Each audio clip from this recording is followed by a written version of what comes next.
फरीदाबाद की housing board colony sector 48 के सामने ग्रीन बेल्ट कब्जाने के मामले में एक नया मोड़ सामने आया है। आरोपी पक्ष ने एक प्रेस वार्ता का आयोजन कर अपने तथ्य रखते हुए सतीश सांगवान व सुरेंद्र दुग्गल ने कहा कि हमने किसी ग्रीन बेल्ट पर कोई अवैध कब्जा नहीं किया है और न ही कोई गलत रजिस्ट्री करवाई है। सांगवान ने बताया कि वर्ष 2008 में विक्रेता ने इस ज़मीन से संबंधित अपने मालिकाना हक के दस्तावेज दिए थे, जिसको हमने पटवारी व तहसीलदार से जांच करवाई थी। उसके बाद ही हमने ज़मीन खरीदने का इकरारनामा विक्रेता से किया और इकरारनामे के बाद अपने पक्ष में बेनामा भी तहसील फरीदाबाद से करवाया था, जो कि तहसीलदार द्वारा पंजीकृत किया गया और पटवारी के द्वारा हमारे पक्ष में दाखिल खारिज भी दर्ज किया गया। मौके पर विक्रेता के द्वारा हमारे को ज़मीन का कब्ज़ा भी दिया गया, जिसके बाद से आज तक हम इस ज़मीन पर काबिज़ हैं। वर्ष 2012 में एक व्यक्ति के द्वारा हमारे खिलाफ थाना एसडीएम नगर में शिकायत दी गई थी कि यह ज़मीन ग्रीन बेल्ट है व खरीदारों ने फर्जी व्यक्ति खड़ा करके ज़मीन की रजिस्ट्री करवा ली, जबकि खरीदारों द्वारा बताया गया कि रशीद ने अपने भाई रफ़ीक की तस्दीक की है, मेरा भाई रफ़ीक है व तहसीलदार व पटवारी ने भी दस्तावेज़ों की जांच कर हमारे नाम बेनामा दर्ज किया था। साथ ही हाउसिंग बोर्ड हरियाणा ने थाना प्रभारी एसडीएम नगर को लिखित पत्र में साफ किया है कि इस ज़मीन से उनका कोई लेना देना नहीं है। साथ ही खरीदारों के पास आज तक भी किसी भी विभाग से ऐसा कोई पत्र जारी होकर न आया है कि यह ज़मीन ग्रीन बेल्ट अथवा उनके विभाग की है। सांगवान और दुग्गल ने बताया कि वह समय के अभाव के कारण इस मामले में ठीक से पैरवी न कर सके, जिस कारण माननीय न्यायालय ने अपने फैसले में 2 वर्ष की सज़ा उन्हें सुनाई है, जो कि हम अभी ज़मानत पर हैं तथा न्यायालय के द्वारा हमें फैसले के खिलाफ अपील दायर करने का 1 माह का समय प्रदान किया गया है। इसी समय के भीतर हम अपनी अपील माननीय सेशन कोर्ट में दाखिल करेंगे।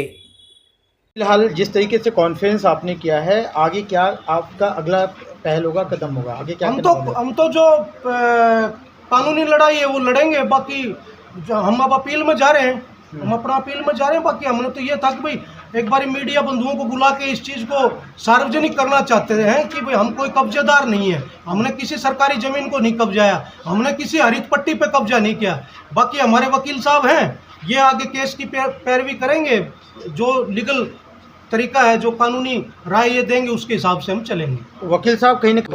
हाँ, देखिए पहली बात तो ये कि जो इनको पनिशमेंट हुई, ये ऑनरेबल लोअर कोर्ट ने एक प्रॉपर टाइम दिया था इन्हें। 12-13 साल इनका ट्रायल पेंडिंग रहा कोर्ट में, लेकिन ये वहाँ पे अपनी बात को नहीं रख पाए, या ये कहें कि कोर्ट को सेटिस्फाई नहीं कर पाए कि सिर्फ परचेजर थे। सेम चीज़ हम सेशन कोर्ट में फाइल करके अपील को वहाँ ये सेटिस्फाई करने का प्रयास करेंगे कि हम सिर्फ एक परचेजर हैं और एक ज़मीन खरीदने वाले को नहीं पता कि वो ज़मीन सही है या गलत है। जो ज़मीन उनको बेच रहा है उनके नाम से फ़र्द है, पटवारी के रिकॉर्ड में उनका नाम आ रहा था, जिसको उन्होंने जांच करवाया, वो ठीक बताया गया और पटवारी ने अटेस्ट किया उसको, जिसके बाद तहसीलदार साहब से इन्होंने अपने फेवर में रजिस्ट्री करवाने के लिए डॉक्यूमेंट दिए और इनके फेवर में ऑनरेबल तहसीलदार ने, सब रजिस्ट्रार ने उसको रजिस्टर्ड भी किया और मोटेशन भी इनके फेवर में जमी, जिसके बाद ये पोजीशन में भी आ गए और अपनी दुकानें इन्होंने वहाँ डेवलप करी। लेकिन 4-5 साल बाद एक व्यक्ति जो कंप्लेंट देता है जिसका उस ज़मीन से कोई लेना देना ना है, ना तो वो सेलर है, अगर वो ग्रीन बेल्ट की ज़मीन है तो वो गवर्नमेंट पदाधिकारी भी नहीं था कंप्लेनेंट, तो उसकी कंप्लेंट पे जब इनके संज्ञान में आया कि ऐसा कोई मामला है तो इन्होंने भी एक पुलिस कंप्लेंट रेज करी, लेकिन इनकी कंप्लेंट पे कोई एक्शन नहीं हुआ। वहीं हाउसिंग बोर्ड कॉलोनी ने ऑन रिटर्न दे दिया कि इस ज़मीन से उनका कोई लेना देना नहीं है। हुड्डा की तरफ से इसमें अभी तक कोई जवाब नहीं आया